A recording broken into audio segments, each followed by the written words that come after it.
सहरर कोलाहलपूर्ण बजार सूर्य देवता धीरे धीरे पश्चिम आकाश में निजर सुवर्ण किरण संकोची नेउथांती। रास्तार गाड़ी मोटर शब्द, फेरीवाला पार्टी एवं लोकमानकर जीवा आसबार भिड़। ए भिड़ भितर जड़े साधारण युवती हाथ में एक कांध बैग पकाई खूब शांत भाव चलुले। कई कल्पना करें ना जे यही साधारण सूती कुर्तार झीटी ही से जिलार सर्वोच्च प्रशासनिक अधिकारी जिलापाल खुशी। खुशींकर एक अभ्यास थिला से प्रायतः सप्ताह दिने कि दुई दिन निजर सरकार गाड़ी नालीबती एवं सुरक्षाकर्मी को छाड़ी जड़े साधारण नागरिक भाव सहर भ्रमण में बाहरी पड़ती। से जानवाक चाहती साधारण जनता प्रकृत में किपरि जीवन बिताउछंती, सरकारी नियम कागजपत्रु बाहरी लोकों पाखरे पहुँचुची कि नहीं। बजार एक कोणे थिबा बस स्टॉप पाखरे खुशी नजर अटकीगला। दुई जन कॉलेज पढ़ुआ झील हाथ में बही धरिछन्ते, किंतु सेमानक मुहरे शिक्षार आनंद परिवर्ते भयर कला बादल घेरी रही। सेमानक आखिरे लुह धार धार होई बोई जाउथिला। लोके पाख दे जाउथिले मध्य केही रही सेमानक समस्या पचारिबाकू उचित मनु नथिले। खुशी सेमानक पाखकू गले। जने जिलापाल भाव नुहे बरं जने बड़ भौणी भावे से झीटीर कांधरे हाथ रखिले। स्नेहभरा स्वर पचारिले, कौन होइछि झील, तुम मैंने एमती कांधुच कहीं किए किछि कहिछि कि? झीटी खुशी को देखि प्रथमे टिके संकोच कला, किंतु खुशी आखिरी थिबा आंतरिकता को साहस देला। से कहभरा कंठरे कहला, दीदी आमे कॉलेज जीवा समय रे गोटे पुआ आमको बहुत हैरान करुछि। से प्रतिदिन आम पछरे गोड़ाए, खराब कमेंट मारे एवं आज तो से सबू सीमा पार करदेला। दीदी आमर ए दुनिया रे केही नाहंती, आमे अनाथ आश्रम रे रही पाठ पढ़ुछु, आम कथा शुणिबाकू केही नाही। खुशी भितर थिबा नायक सत्ता जागृत हो उठुला। से पचारिले, तुमे कौन पुलिस अभियोग करिन, कौन से आईनगत साहाय्य नेबाकू चेष्टा करिछ? झीटी निराश हो हसिला। दीदी से पुअर बापा जने शक्तिशाली इंस्पेक्टर, आमे जदि थाना को जीवु तेरे पुलिस आम कथा शुणिबा परिवर्ते ओलटे आमको ही धमकाइब। सेथिपाई आमे चुपचाप सबु सहुछु, भाबुछु पाठ पढ़ा छाड़देबु। यह शुणिबा परे खुशी मनरे क्षोभ एवं क्रोध उभय जात है। जो व्यवस्था लोकों सुरक्षा पाई गढ़ा जाइछि, जदि से व्यवस्थार रक्षक माने निज क्षमतार दुरुपयोग करी भक्षक साजती, तेबे साधारण जनता जीवे कुआडे। खुशी झील दुई जनक मुंडरे हाथ रखिले। तांका कंठस्वर एक दृढ़ता थिला। से कहिले, कांद नाही, मु तुम सहित अछि।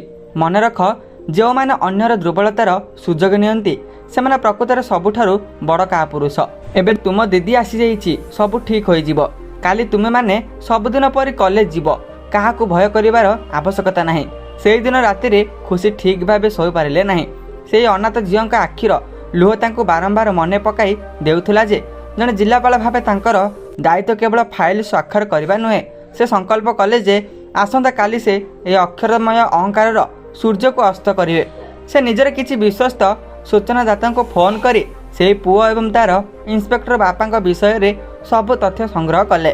जना पड़ा जे केवल से दुई जन झील नुहति, बरं से अंचलर अनेक लोक से परिवार द्वारादमय अतिष्ठ हो पड़ती।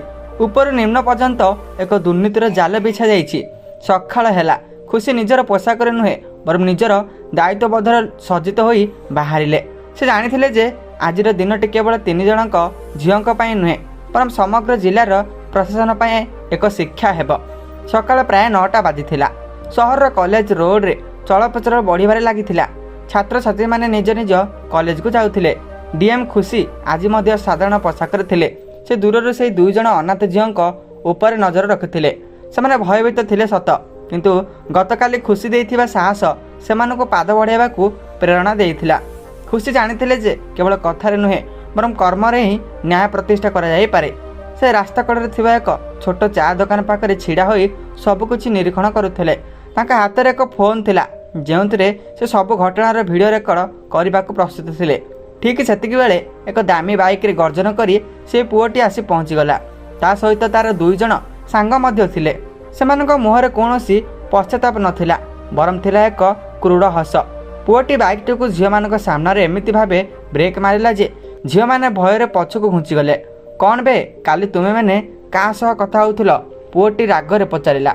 भाबुज किए जने बाहर लोक आसी तुमको बंचाई देब? यही सहर रे मो बापा ना रे पवन बहे। जेतेबेले पर्यंत मु चाहिबी नाही तुमे माने एही रास्तार शांति रे जाई परिबो नाही। तार सांग माने पछरु हसिबाकू लागिले। ଏବଂ ଅଶ୍ଳୀଳ ଇଙ୍ଗିତ କରିବା ଆରମ୍ଭ କଲେ। ସେହି ଅସହାୟ ଝିଅମାନେ ଥରୁଥିଲେ। ସେମାନେ ଚାରିପାଖକୁ ଦେଖୁଥିଲେ ହୁଏତ କେହି ଜଣେ ସାହାଯ୍ୟ କରିବ, କିନ୍ତୁ ଲୋକମାନେ ଇନ୍ସପେକ୍ଟରଙ୍କ ପୁଅ ବୋଲି ଜାଣି ମୁହଁ ବୁଲାଇ ଚାଲି ଯାଉଥିଲେ। ଏସବୁ ଦେଖି ଖୁସିଙ୍କ ଧୈର୍ଯ୍ୟର ବନ୍ଧ ଭାଙ୍ଗିଗଲା। ସେ ସିଧା ସେ ପୁଅ ପାଖକୁ ଗଲେ। ତାଙ୍କ ଚାଲିବାରେ ଏକ ଭିନ୍ନ ଆତ୍ମବିଶ୍ୱାସ ଥିଲା। ସେ ସେହି ପୁଅର ବାଇକ୍ ଚାବିଟିକୁ ଝଟକା ମାରି କାଢ଼ି ନେଲେ। ତୁମେ କାହିଁକି ଝିଅମାନଙ୍କୁ ହଇରାଣ କରୁଛ? ନିଜକୁ କ'ଣ ଭାବୁଛ? କ'ଣ ଏହା ତୁମ ବାପାଙ୍କର ଜାଗିର? ଖୁସି ରାଗରେ ଗର୍ଜି ଉଠିଲେ। ପୁଅଟି ଆଶ୍ଚର୍ଯ୍ୟ ହୋଇଗଲା। କେହି ଜଣେ ସାଧାରଣ ଝିଅ ତା ସାମ୍ନାରେ ଏମିତି ସ୍ୱରରେ କଥା କହିବ ସେ କେବେ କଳ୍ପନା କରୁନଥିଲା। ସେ ବାଇକ୍ରୁ ଓହ୍ଲାଇ ଖୁସିଙ୍କ ଅତି ନିକଟକୁ ଆସି କହିଲା, ଓ ତୁମେ ହିଁ କାଲି ଏମାନଙ୍କୁ ବୁଝାଉଥିଲ ନା?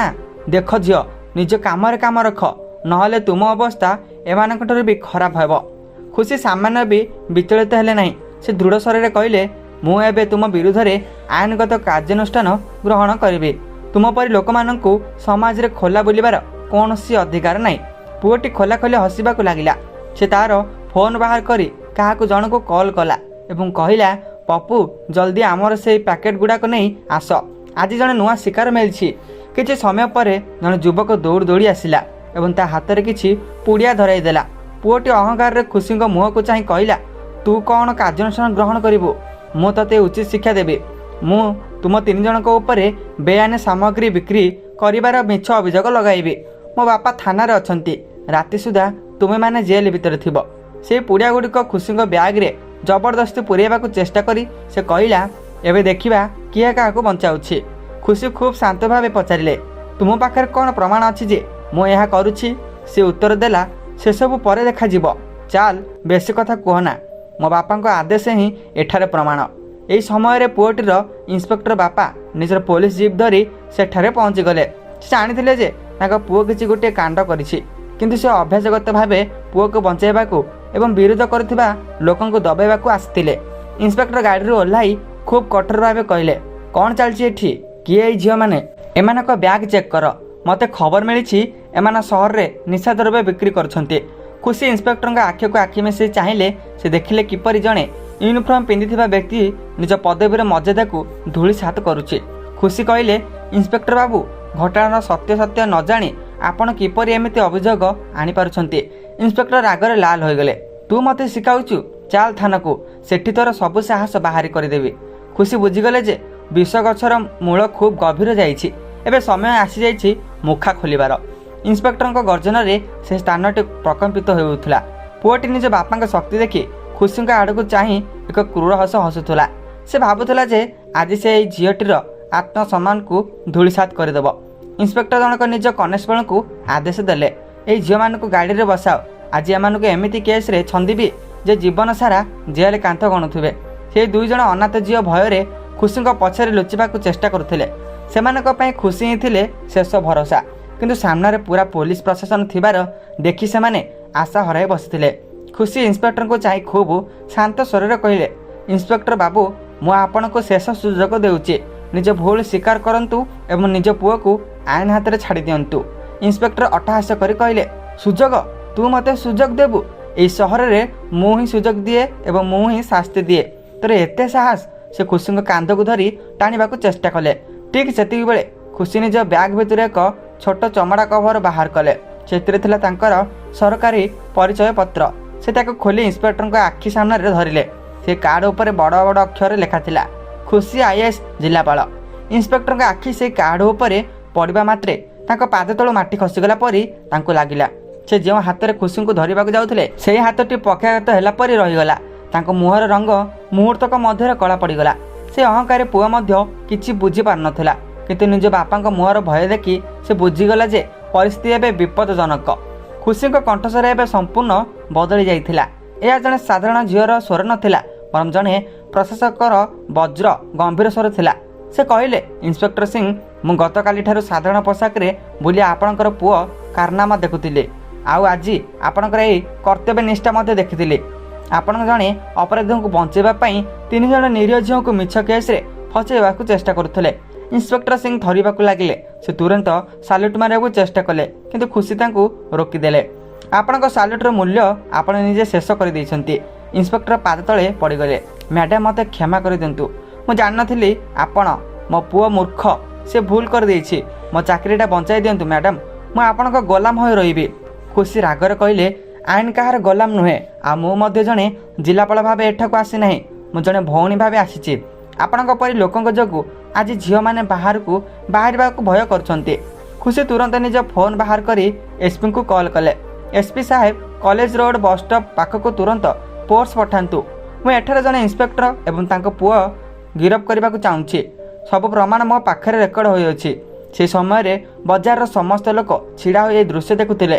ଯେଉଁମାନେ ଭୟରେ ଚୁପ୍ ଥିଲେ ସେମାନେ ଏବେ ଡିଏ ମ୍ୟାଡାମ ଜିନ୍ଦାବାଦ ନାରା ଲଗାଉଥିଲେ। ଝିଅ ଦୁଇ ଜଣଙ୍କ ଆଖିରେ ଏବେ ଲୁହ ନଥିଲା, ବରଂ ଏକ ଗର୍ବର ଚମକ ଥିଲା।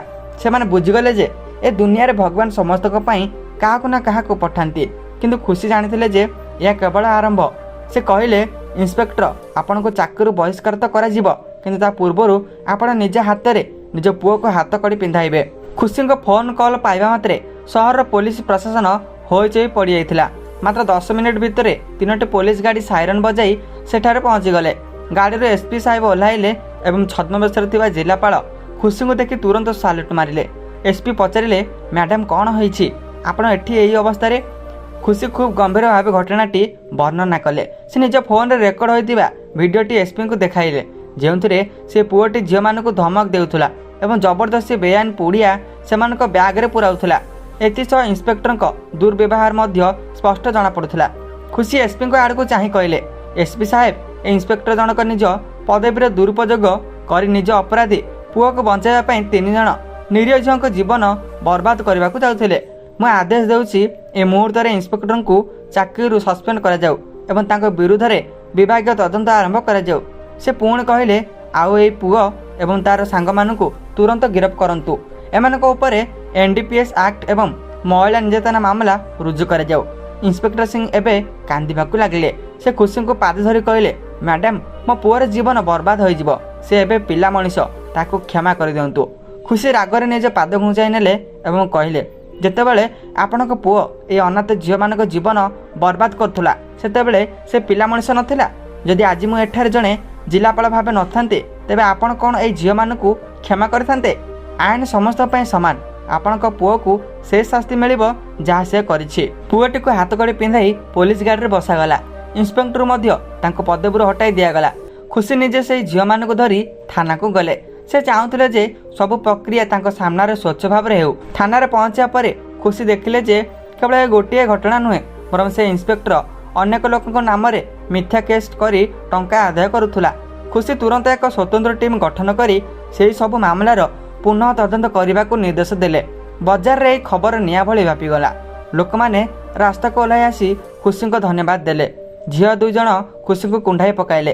ସେମାନେ କହିଲେ, ଦିଦି, ଆଜି ଆପଣ ଆମକୁ ନୂଆ ଜୀବନ ଦେଇଛନ୍ତି। ଆମେ ଭାବିଥିଲୁ ଏ ଦୁନିଆରେ କେବଳ ଅନ୍ଧାର ଅଛି, କିନ୍ତୁ ଆଜି ଜାଣିଲୁ ଯେ ନ୍ୟାୟ ଏବେ ଜୀବିତ ଅଛି। ଖୁସି ସେମାନଙ୍କୁ କହିଲେ, ତୁମେମାନେ ଏବେ ମନ ଦେଇ ପାଠ ପଢ଼। ତୁମର ଶିକ୍ଷା ଏବଂ ସୁରକ୍ଷାର ସମସ୍ତ ଦାୟିତ୍ୱ ଜିଲ୍ଲା ପ୍ରଶାସନ ବହନ କରିବ। ଯଦି କେବେ କିଛି ଅସୁବିଧା ହୁଏ ତେବେ ସିଧା ମୋ ପାଖକୁ ଆସିବ। ସନ୍ଧ୍ୟାବେଳକୁ ଖୁସି ନିଜ ଅଫିସକୁ ଫେରିଲେ। ଆଜି ତାଙ୍କ ମନରେ ଏକ ଆତ୍ମସନ୍ତୋଷ ଥିଲା।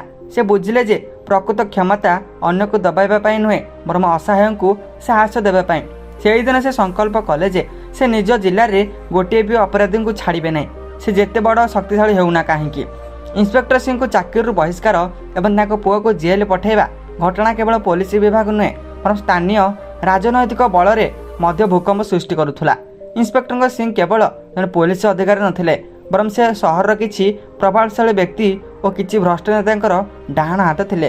ସେମାନଙ୍କର ବେଆଇନ କାରବାର, ଜମି ଦଖଲ ଏବଂ ନିଶା କାରବାରକୁ ଇନ୍ସପେକ୍ଟର ସିଂ ସୁରକ୍ଷା ଦେଉଥିଲେ। ଡିଏମ୍ ଖୁସିଙ୍କ ଏହି ସିଂଘମ ଅବତାର ଦେଖି ସେ ଭ୍ରଷ୍ଟ ଗୋଷ୍ଠୀ ଭୟଭୀତ ହୋଇପଡ଼ିଲେ। ସେମାନେ ଜାଣିଥିଲେ ଯେ ଯଦି ଖୁସି ଏମିତି ଖୋଳତାଡ଼ ଜାରି ରଖନ୍ତି ତେବେ ଜଣକ ପରେ ଜଣଙ୍କର ମୁଖା ଖୋଲିଯିବ। ତେଣୁ ସେମାନେ ଏକାଠି ହୋଇ ଖୁସିଙ୍କୁ ପଥର ହଟାଇବା ପାଇଁ ଏକ ଗୋପନୀୟ ବୈଠକ ଗଲେ। ଷଡ଼ଯନ୍ତ୍ରକାରୀଙ୍କ ମୁଖ୍ୟ ଥିଲେ ସ୍ଥାନୀୟ ବାହୁବଳୀ ନେତା ବିକ୍ରମ ପ୍ରତାପ।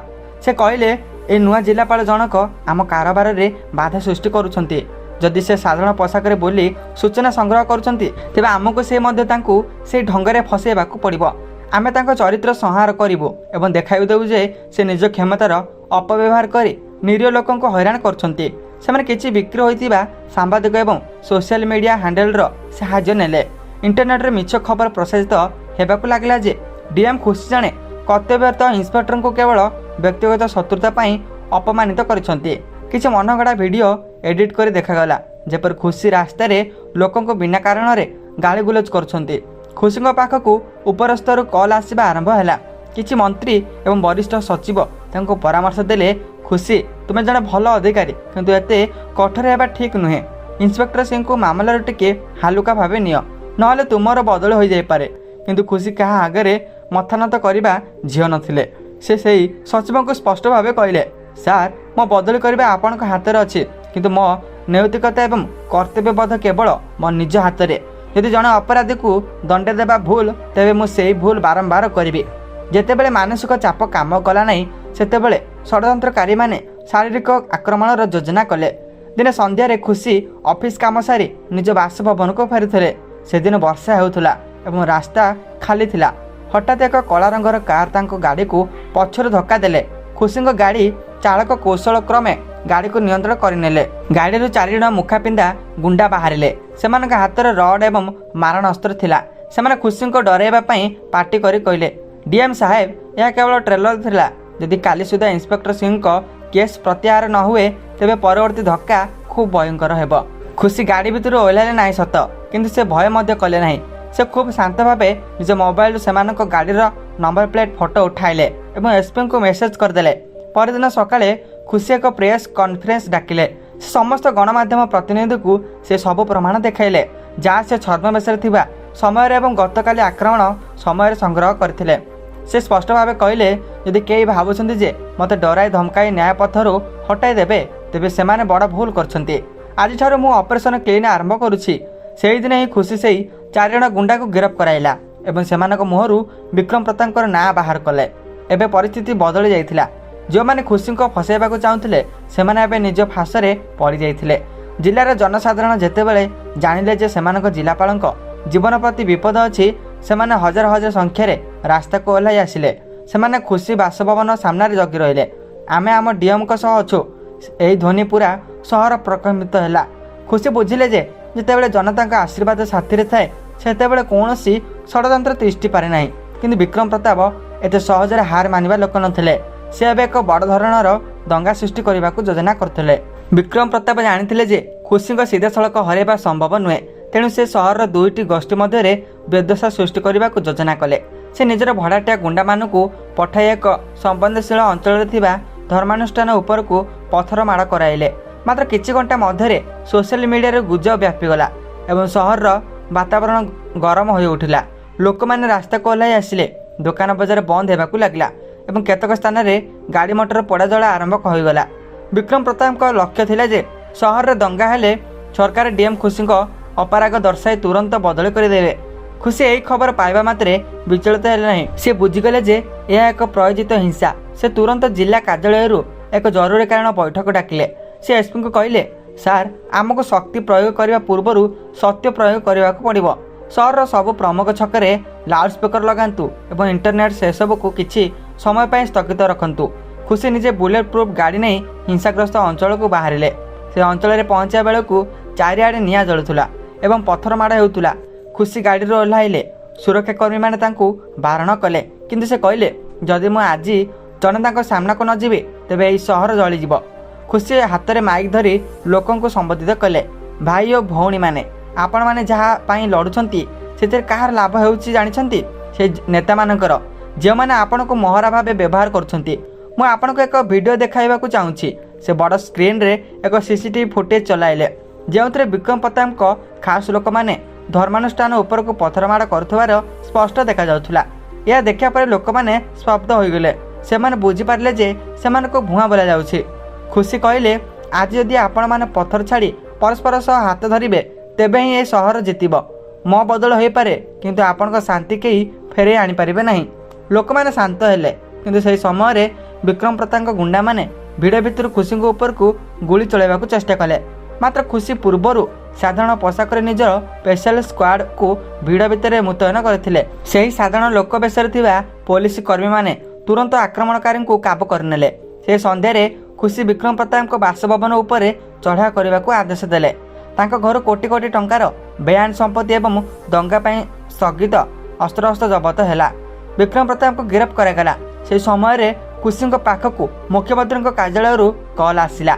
मुख्यमंत्री कहले, खुशी तुमे जहाँ करिछ ता अतुलनीय। मु तुम उपरे चाप पकाउथिबा सबु अधिकारी को सस्पेंड करिछि। तुमको यही साहसिकता बेस्ट अवार्ड मिनिस्टर पुरस्कार प्रदान कर। सहर में धीरे धीरे शांति फेरी आसला। लोक मैंने राति उत्सव पालन कले। से 2 जन अनाथ झील जो मान ए न्यायर युद्ध आरंभ होता से खुशी पाखक फूलतोड़ा नहीं आसिले। झीटी कहला, दीदी आपण केवल आम नुहे पूरा सहर पर जड़े देवदूत साजी आसुच्चंती। खुशी हसिले कहले, मु देवदूत नुहे, मु जड़े सेवक। आ मो सेवा एबे शेष होना, यह तो केवल आरंभ। विक्रम प्रताप जेल को जीवा एवं सहर में शांति फेरिबा परे डीएम खुशी जानिथिले जे केवल अपराधी को दंड देले समाज बदलिब नहीं। व्यवस्था को एपरी करने को हेब जेपरी कौनसी अनाथ किंबा असहाय झील निजको एकुटिया अनुभव करेंगे नहीं। से निज ऑफिसर रे बसी एक नुआ योजना मूलदुआ पकाइले, जार नाम रखिले अभय शक्ति। यह योजना अधीन जिलार प्रति स्कूल और कॉलेज एक सुरक्षा कमिटी गठन करागला, जो सीधा सड़क जिलापाल कार्यालय सह संजोग रहा। खुशी एक 24 घंटिया हेल्पलाइन नंबर जारी कले, जोठार जेकोसी झील अभियोग कले ता उपर 15 मिनिट भितर कार्यानुष्ठान ग्रहण कर नियम है। से 2 जन अनाथ झील जो कांद आज एक बड़ विप्लवर रूप नहीं से खुशी निजर सरकारी बासभवन को निमंत्रण कले।